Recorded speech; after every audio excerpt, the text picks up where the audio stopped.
Hey guys, this is your boy Godfirebringer. Welcome back to Rogue House Gaming, and today we're going to talk about For Honor.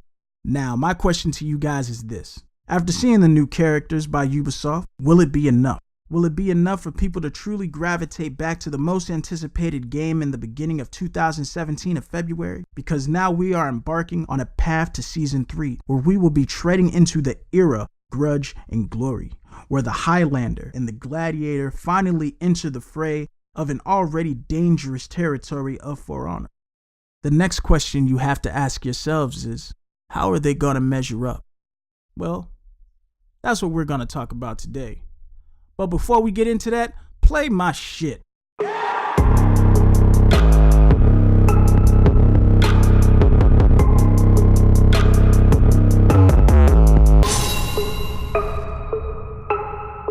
Alright guys, let's just get into this.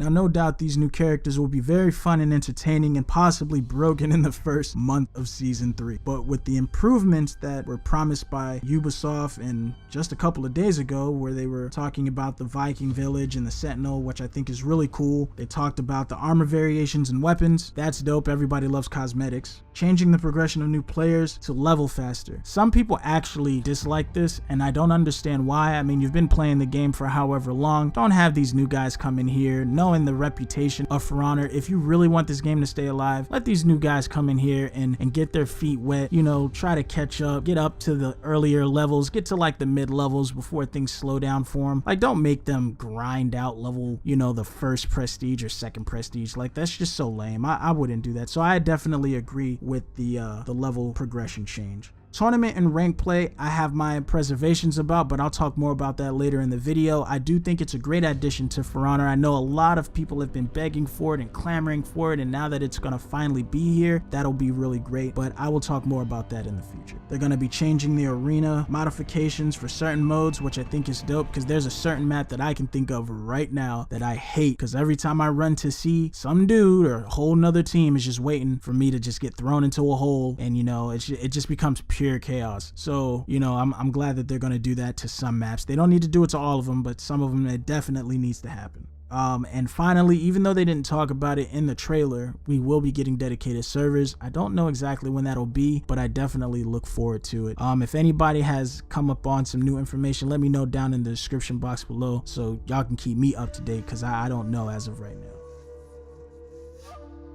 So yeah, that's cool, but is it enough? Is it enough for us to play the game For Honor the way we want to play it, the way we envisioned it? And my answer is no, I don't. And the reason for this is because, well, let's look at the facts. We still have issues in the game. We're not talking about servers, we're still talking about characters, man. We still have issues with older characters before we even get the new characters. And now we're gonna add in tournament play. And since we're on tournament play, I'm gonna tell you why I think we're even getting tournament rank and play. The first sign that a game is kinda having some real issues is when nobody's playing the PTR. Like, not enough people were playing the PTR. It's all over the forums. People aren't really playing the PTR. People don't even care. That presents a problem, because when you're playing the PTR, you get to voice your opinion, go back to the forum, say, hey man, I don't like this, and somebody from Ubisoft is gonna check and take a look and see if it's even worth discussing. But if nobody's playing the PTR, that's less information that gives Ubisoft to analyze the game and fix. And I've seen that with other characters, like with Valkyrie, but I'll get on that later. But yeah, man, like, think about that for a second. That's pretty bad. It's pretty bad that the PTR isn't being played. The other bad thing is I think it's bad that console players don't get to play the PTR. At this point, I feel that console players are playing more than PC players. If not, it's the same level. And the reason I say this is simply because I see new players coming to For Honor. I see new players. I see people that are like, yo, I've never played this. I want to try it. I think it's cool. I think it's getting better. I didn't have enough money to get it the first time. I got something else, whatever the case may be. But we do actually see new players, and I think that's good. But I feel like the only reason we got tournament rank and play is because everybody clamored for it, and we're just gonna give it away, even though we don't have all our shit together when it comes to our characters. And that is the truth. They don't have their stuff together when it comes to these characters. We have the Berserker, who deals way too much damage, entirely too much damage. Like, he can 2-bang people, bro. 1-bang people sometimes. You have the Raider who can technically do the same thing. You have a Lawbringer who's really strong. I don't really have too many complaints for Lawbringer. He should be strong. But you have the Peacekeeper who's just lightning fast. Some people say, oh, you just need the player or you just need to get good or whatnot. But dude, there's only so much the brain can handle, my dude. Like, I personally don't have a huge problem with Peacekeeper because I practice against Peacekeeper with people who are really extremely good, if not masters at Peacekeeper. So it gives me an advantage. But what I realize is that even after all of that practicing, I have to absolutely premeditate the attack. And premeditating an attack can also be dangerous because it can be feinted.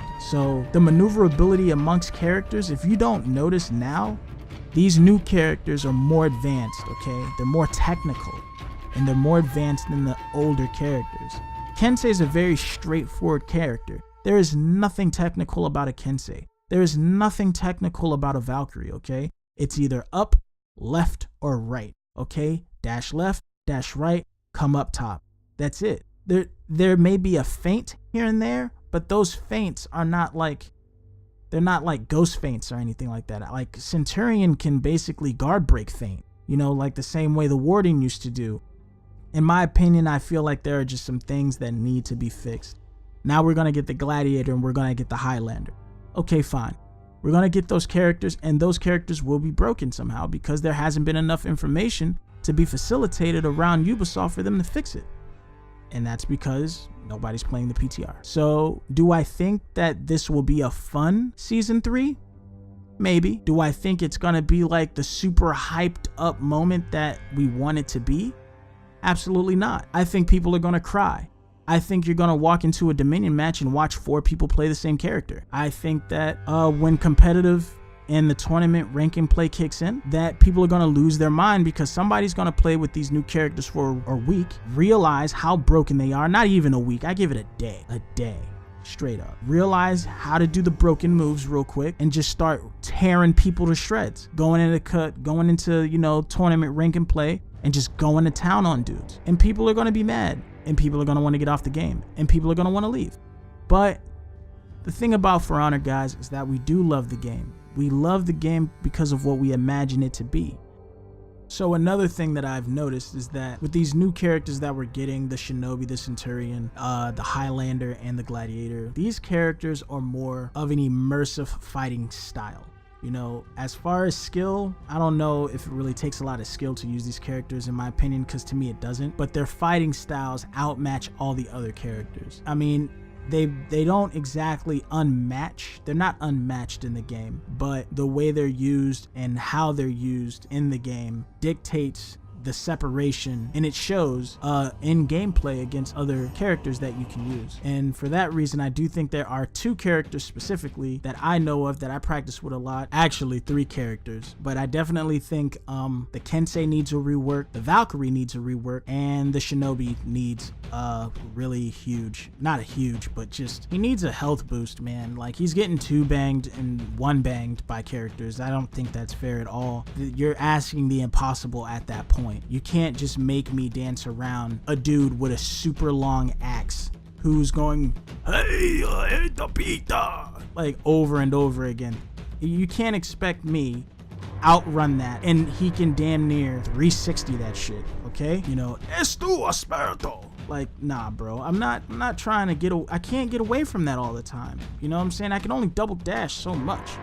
The Valkyrie, to me, she needs a rework because, in Kensei, just because they're just so linear. You know it's coming. There's nothing really special. I know some really dangerous Kenseis, but when you stack them up against like a really dangerous Berserker, really dangerous Peacekeeper, really dangerous Centurion, we don't even want to talk about Centurions, but y'all already know what time it is when it comes to these Centurions, these broken, I don't even know why they said they fixed that character, and that character is not fixed, but that's besides the point. My point is that with new characters, you need to kind of work or rework the older characters to better function amongst these new characters, because these new characters are straight savages. That's just something I think that we all need to come to the realization of. But like I pointed out, I just wanted to make this video to point out some things that I think that we always just tend to forget about or just tend not to think about, when we know that something new is coming. So yeah, guys, that's really all I got for you. One more thing before I wrap this up, and that is, I've had this idea for a really long time. This is kind of like a side note. Check side note. So this is season 3. 12 weeks later, we're going to be in season 4. The one thing that's going to be different is that we're not going to get any more characters, or possibly, but I don't think we're going to get any more characters after season 4 because it's the last 2 slots. And I think we have more than enough heroes to worry about, to choose from, and etc. in that selection.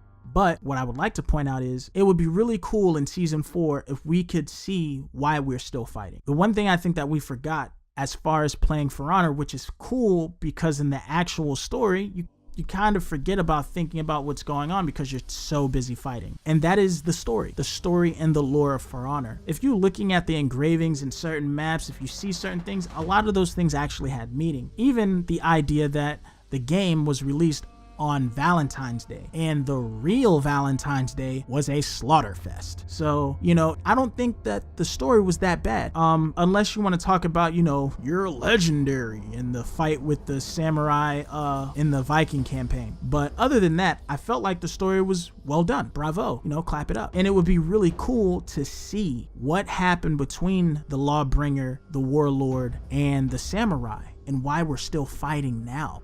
Because remember, we do the whole storyline, and at the end, hey, we should be trying to work towards peace, or remember the Lawbringer said, or the warlord said, we're gonna die for attempting to do this. Nobody wanted peace. So it would be cool to see the newer characters play a part in the aftermath of the fall of Apollyon and why it led us up to where we are now. And I think that would just be a really cool like PvE DLC addition to For Honor for those who might crave for it.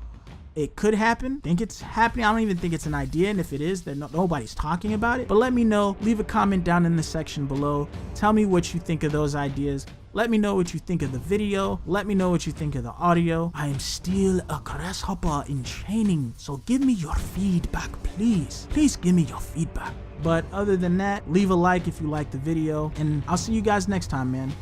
I'm out.